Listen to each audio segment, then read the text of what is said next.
to start right off the bat. We're going to go into Texans, Packers. Going to be one of my biggest games of the week by far. Certainly as a Bears fan, it's going to be the one I have my eye on closest. Turtle, immediate thoughts based on the Texans' performance last week. What was your reaction to this past Texans game against the Patriots? I'm extremely happy that they took care of business like they should have. A little bit disappointed in some aspects of the defense. I know they got up by considerable amount early. They jumped out to a 14-0 lead. Maybe that allowed for Drake May to throw for more yards than I expected. But look, they caused havoc. That's what they've been doing all year. Will Anderson Jr., 3 sacks. Your guy. Roll Tide, Your baby. guy. Roll Tide. I was waiting for you to bring up my man Will Oh Anderson with a yes. Oh yes. And statement game on Sunday. I know you weren't here last week, but I was telling Mike and Christian about how, other than that Bears game where I think Danielle Hunter got involved and got some action on Caleb Williams, it kind of seems like Will Anderson's been a little bit quiet so far this season, and boy, he was not quiet on Sunday against the Walmart O line of the Pats as I described them, which is exactly what a good defense and a good team should do. Is you come out, they have starting a rookie quarterback, no Ramondre Stevenson. They did a good job against the run, I thought. Little bit disappointed in the back end of the defense at times. Pop Douglas decided to go vintage mode. And Kayshon Boutte beat Derek Stingley, 2 LSU Tigers That's not for a how you touchdown. pronounce his name. That's not Butte, how you pronounce his name. that's how the Butte. announcers pronounced it on Sunday. All right. Um, All right. but anyways, I guess I that's hope really the that. only thing I can come Jeez. away with disappointed with the Texans in is a little bit of weakness in the back end. Now going into this week, Azeez Al-Shire, starting linebacker, he's banged up. We'll see if he gets out there on Sunday. Christian Harris should be back, so that's good to beef Roll up the Tide. line. Roll Tide again, yes. Christian Harris is hopefully should be back, so that'll be good. It's going to be really interesting to see. And by the way, I don't know if you guys saw the news today. Cam Akers traded to the Minnesota Vikings for a conditional 6th-round pick. It seems like the Texans are confident that Dare Goombawale and Damian Pierce can fill in admirably behind Joe Mixon if Joe Mixon were to get injured again. And speaking of Joe Mixon, boy, the Texans' run game looks a lot different when they have Mixon back. He is a huge X factor for this offense. It was great to see him have success. Damian Pierce, 54-yard touchdown. Great to see him back. And life without Nico Collins looks like they'll be doing okay. Tank Dell, like I mentioned last week, wanted to see him get involved. 57 yards and a touchdown. Diggs in another really solid game. He caught a touchdown as well. So again, no complaints from the offense. They were able to run the football. They were able to get to the second level. The offensive line, much cleaner performance from the young guys. Kenyon Green, Juice Scruggs up front. And Laramie Tunsil re-injured his ankle. We'll see if he's good to go on Sunday. But I like the way Blake Fisher filled in for him. So, look, Texans are still full steam ahead. Packers are going to be a tough test. I think if any defensive-minded coach and like D'Amico Ryans can take away Green Bay's big play, which I thought last week they were going to regress against the Cardinals, and I thought the Cardinals would, boy, what a sorry performance they put up. I was dead wrong on them. But I think if anybody can take the wind out of the sails of this offense and make Jordan Love look like a pumpkin, I think it's D'Amico Ryans. So I'm really excited to see that chess match. LaFleur versus D'Amico Ryans. Very similar offensive systems both these teams run. So there should be a little bit of a familiarity aspect there when it comes to D'Amico Ryans kind of knowing what LaFleur wants to do. It's going to be a great game. I'm super excited for it. I have to say there's been some early money on the Texans. The line opened at 3. It's down to 2.5. So, coming off that key number, I think that the market is saying they like the Texans a little bit on the road to start out this week. So, again, super excited for the game. Really no complaints from their performance on Sunday overall as a team. They took care of business like they should have. And we move forward to a big game this week. Now, Turtle, I do have one question for you. Yeah. It looks like Mario Edwards Jr. He played so well they had to drug test him after the game. I think he got the 4-game suspension. He did. How do you feel about losing him for 4 games? Is it going to be a tough to replace him? You think you'll have any trouble next 4 weeks? Well, Nick Caserio came on to the Texans All Access show today, and he made it seem like it was a league issue. Keep in mind, he said he wouldn't speak on it, which sounds like he's probably not too happy with the league. Look, this is the second time a Texans defensive lineman, interior defensive lineman, has gotten pinched for this. Danico Autry, who was suspended for 6 games, will now be back for this week's game against Green Bay. So when it comes to kind of filling that void of Mario Edwards, well, good thing Danico Autry is now back. Mario Edwards has played good football this year. One of the guys on the Texans defensive line that I've really liked has been Foley Futukasi. I may have butchered his last name. Fatukasi. One of my favorite names in the NFL, Fatukasi. I used to call my dog that for no reason. I would call him Fatukasi. Just because he's played good football this year for the Texans. He's made some really timely plays. So, I mean, look, having Will Anderson Jr. and Daniil Hunter, and now you get Danico Autry back, and with Foley Futukasi, look, they should be just fine on the defensive line. We're probably not going to see Kamari Lassiter again, which against a Green Bay offense that can really attack downfield, will be interesting to see how that goes. There's been a lot of trade rumors floating around today, and I'm interested to see what you guys think about all the deals that have been made today. I've been seeing stuff on Texans Twitter about, Nick Caserio go get Budda Baker. And for some reason, I'm seeing Pat Surtain's name floated around. I don't know if you guys have seen that as well. That would be a strange one for the Broncos, who their defense is playing outstanding right now. I'd be shocked if they traded him. But and I don't even know if the Texans would be intrigued in probably paying that price, considering how good Lassiter's played. But I've seen some smoke on that. So I just think the funniest thing when you hear about some of these trade rumors, and I want to stick with the Texans and Packers, of course, because obviously it's going to be the number one game that other than Lions Vikings that the Bears are going to be watching. Bears fans should be watching, I should say. But with some of these trade rumors, when you talk about Patrick Surtain, when you talk about Myles Garrett, Max Crosby, what do you think you're going to trade for these guys? Like you're going to be giving up the market, if those guys actually got shopped, would be so saturated, it would be insane. Like, teams do not trade these elite franchise pieces, like top of the league. You have no reason to trade a guy like that, especially in the situation that some of these teams are in. The Browns are not going to trade Myles Garrett. I'll say it right now. Devontae Adams is a very unique situation getting out of Las Vegas. I don't think they're going to trade Max Crosby. You don't get better by trading your best players in the NFL. It's just something you shouldn't do.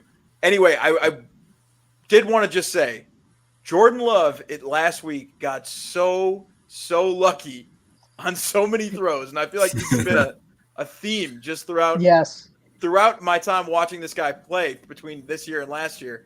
He makes some strong throws that are some of the most inaccurate, lucky balls that just get – he's got a horseshoe up his ass. There's something about Jordan Love that has got this guy just being able to toss it up like a rainbow ball, and somehow it's going to end up in the guy's hands. I mean, I've seen it too many times. It's that Packers black magic.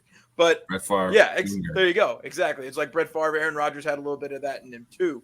But yeah, I will say, just to tie this all together, the Texans are as complete of a team in the NFL as you'll find. I mean, when you talk about having a great, solid defensive coach in Ryans, having all of these weapons now around Stroud, performing even beyond the wide receiver one in Nico Collins, seeing these guys step up, and just not having CJ Stroud have to be a hero. He can just play point guard in this offense, and it makes them extremely dangerous with how he's been able to just take over the league in the past season. Playing Superman, having the ability to then just spread the ball out, rely on his defense.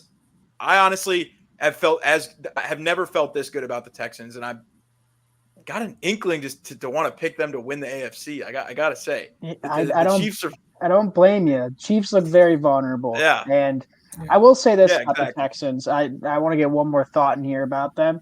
After watching Sunday's game, one thing I do also want to see get cleaned up is it looked like they mixed up some miscommunication. Maybe this is playing on the road, and this is playing on the road against a bad team, and it's going to show this week if they don't get it cleaned up. And they had a couple of miscommunications along the O-line that led to Stroud getting hit. Now, granted, Stroud's a superhuman, and you mentioned how he's been able to be a point guard and spread the ball around. Watching the Texans through the first 6 weeks, I mean, it was a better performance this past week, but through the first 5 weeks, Stroud was left playing superhero a lot because of Bobby Slowick's, I would say, incessance on running the football. Now, granted, when you run the football you get against Patriots, that can open things up, but I would like to see the offensive line do better about communicating blitz pickups, not let Stroud take as many hits as he did. And granted, Stroud can go superhuman mode. He takes hits and throws darts. I mean, we've seen that through his entire career. But I would like to see they get cleaned up as they go into a hostile environment at Green Bay. But look, I mean, I think the Texans, you can make the argument they're a better football team than the Packers are. I personally, I mean, I'm biased. I think they're at least a half point to a point better than the Green Bay Packers are. And you're getting 2.5 right now on the road. That's basically telling me that the market thinks the Packers are about a half point better, and I just think that that's flat out wrong. So, granted, I'm biased, but if you look at from top to bottom of football team, give me the Texans roster. Other than the offense for Green Bay, I think the Texans, from a complete football team perspective, is a team that can really give the Packers trouble. So. And I think again, if the from game's the Packers, in Houston, is it in Houston, Texans. Is No, it? if I was saying if the game were in Houston, the Texans would be a favorite. I would have to think. I have to think. And this line's line's telling you that it would be a pick, or it would be a. I guess this line's telling you the Texans would be favored by about 1.5, maybe 1 point.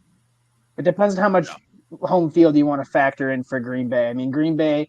Normally, I go 2 points for home field advantage. Green Bay might be more of 2.5. So maybe the market is saying that they're even teams on a neutral field. I don't know. I think the Texans are a better football team, and they could win this game on Sunday. Turtle, you're holding out any hope for Nico Collins to come back this week? He's on IR, so he's on IR, so he's not coming back this week. I was seeing stuff that they're targeting week 10. And this is nothing new at the Texans. They treat injuries with key guys very, very conservatively. I think if it was a playoff game this week, he'd be out there. But they did the same thing with Mixon. I mean, Mixon was practicing for 2 weeks leading up, and he didn't play. I just think that they're very conservative with injuries to key players early in the year because they want all these guys to be there come November, December. So yeah, Nico Collins, look, I think the Texans offense can make do fine without him. Obviously he's a lost weapon. He still leads the league in receiving yards, even after missing 7 quarters of football. So, yeah, that's also a crazy stat for you, but I think they can very well win this game on Sunday. I think that they're a better football team, top to bottom, and I'm not going to go on a limb and say the wrong team's favored because it's at Green Bay, but I think this line should be closer to 1 than being 2.5, personally. Sure. I just wanted to shout out a couple of guys who had great games. Eric Murray, he had a great interception. Game. And then Kalen Bullock. I think he's come along real nicely as a rookie, balling out. And then your special teams guy, Del'Shawn Phillips. I mean, he was cracking heads on kickoff. Yeah, he was. Got to shout him out. He was. Eric Murray's an interesting one. He's a holdover from Bill O'Brien, and shockingly, Nick Caserio kept him around. He might be one of the only guys from the Bill O'Brien era that's still hanging around. And I don't think he's a starting caliber safety over the course of multiple seasons, but he's filled in really nicely this year so far with no Jimmy Ward for a good portion of the season. When's he expected back? So I'm guessing he's gonna try to practice this week. I would guess he's probably not going to play this week. I can't really put a timetable on it. I mean, it's a groin injury. He has soft tissue injuries all the time, it feels like. And the Texans will probably take it easy with him. I don't think he'll be back this week. I will be shocked if he is, but I don't.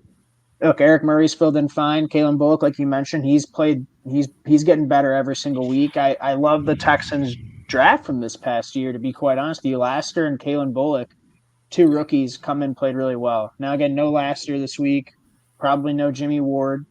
So we'll have to rely on guys like MJ Stewart on the back end. Hopefully they can hold up. And Stingley, I'm not sure where they're going to line up Stingley this week. Jaden Reed's clearly the Packers' best receiver, but he's more of an inside slot guy. I wonder if they move Stingley around the formation this week and shadow Jaden Reed. But we'll see. It would help if you had a guy like Lassiter. Are you going to miss Toa at all? I think he has a concussion. Roll Tide. Yeah, another Roll Tide guy. We will miss Toa. Just because I actually forgot to mention him because he's had some up and downs this year. I'd say overall more good than bad. He's had a couple really good games. He played really well against Buffalo. So yes, we will miss him. Probably going to see more of Neville Hewitt. And Christian Harris coming back is big because if we have no Toa, no Azeez Al-Shire, and no Christian Harris, that's you're looking at a lot of backups playing at that second level. But if Christian Harris is back, if Azeez Al-Shire can go, I feel fine about where they're at. As long as they've got two linebackers that can play, they'll still probably be in nickel and dime anyways, like they usually always are. Jalen Petrie acting as that kind of joker player, then I think that they'll be okay. But if you're trotting out Neville Hewitt and probably bringing up a guy from the practice squad, I don't love that as much. So we'll see. Hopefully Toa can go, but usually concussions are 1 week injuries. So right. I just gotta say, before I forget, on a game like this between two good teams, is gonna sound stupid. I'm telling you. You got two good teams, important game. I have a feeling this game could come down to a field goal. And the Texans kicker, Fairbarn, is so much better than whatever the hell is going on up in Green Bay with Anders Carlson. He is so not good. If this is a close game, then I think the Texans are going to be in very good hands in terms of, or I should say, in very good feet in terms of Mr. Fairbarn. Well, Fairbairn looked human and missed a field goal on Sunday, which if you're going to miss a field goal in any game, this one I'm cool with. But other than that, he's been. You can make the argument he's been the team's most valuable player through 6 weeks. I mean, out of all of his field goals, I think he's made 11. I think after going into this week, I think he made 1 or 2 on Sunday. But going into this week against the Pats, he had made 11 field goals on the year, and 8 of them were from 50 yards or more, including one of those to win the game against the Bills, and then one against Jacksonville that was really important. There's a lot. I think he made 2 or 3 50-yarders against the Colts in week 1. So, yes, definite advantage there for the Texans. Hopefully Robert Woods comes back too, because Steven Sims gives me the yips returning punts. So I'd like to see Robert Woods come back as well, just for depth there. But we shall see. I'm picking the Texans. I'm picking the Texans to win this on the road. I'm just gonna say, straight up. I really like the Texans this week. Of course, there probably isn't a week that I don't like them. Other than last week, of course, I was like, oh, Patriots might be able to run the ball a little bit and keep it close. Well, no, I was wrong. Thankfully, but this week I do like the Texans getting money. I do. I think they're a better football team than Green Bay, and I just don't see Green Bay having the success with the big plays they've had this week against what I think probably the best football team Green Bay's played all year. I'm trying to think back to their schedule, but I don't think they've played a team like the Texans all season so far. Eagles, Titans. Well, the Eagles, Titans. Eagles. Eagles, Colts, Titans, Vikings, and Rams. then Vikings, Rams. Okay. So they played Minnesota, which was looking terrible for about 3.5 quarters. Yeah. But and the Vikings also trounced the Texans. So really, the only good team that they played has been Minnesota, who for 3 quarters thoroughly handled them. So looking to be an intriguing matchup. Definitely a different beast, I think, for Green Bay that they haven't seen all year yet. So you can make the argument for the Texans, although they did beat the Bears, and the Bears look pretty good right now.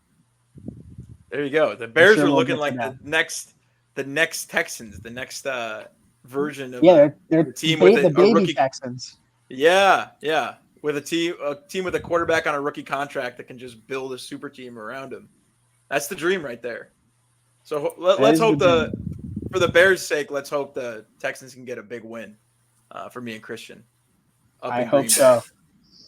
And just for the record, too, Braden Narvison is the kicker for the Packers. He's 5 of 9 from 40 plus. Oh, it's not Carlson. That's right. Yeah. Yeah, he didn't make it out of training camp. I mixed that up. Yeah.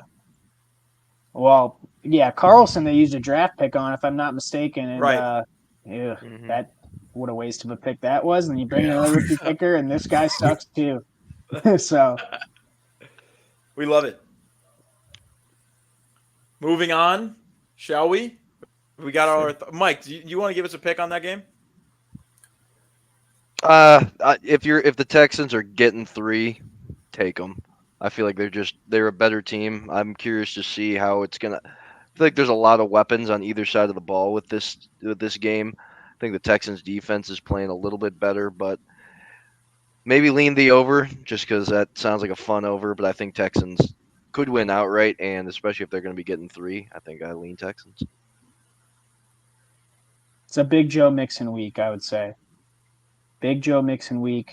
He's been awesome. I hope it continues against the Green Bay defense. I want to see us keep running the football. Yeah, absolutely. I mean, running the ball in these big games is going to be key in these close games for sure. Keep in mind, long Green Bay grass. Long Green Bay grass. I'm ending on that. They keep the grass longer than a normal NFL team should, and that's why players look slow on it. We got the Turtle Conspiracy Hour here on the Bulletin Board Sports Podcast. We will take it on that note. We can take it from the top on Thursday night. We got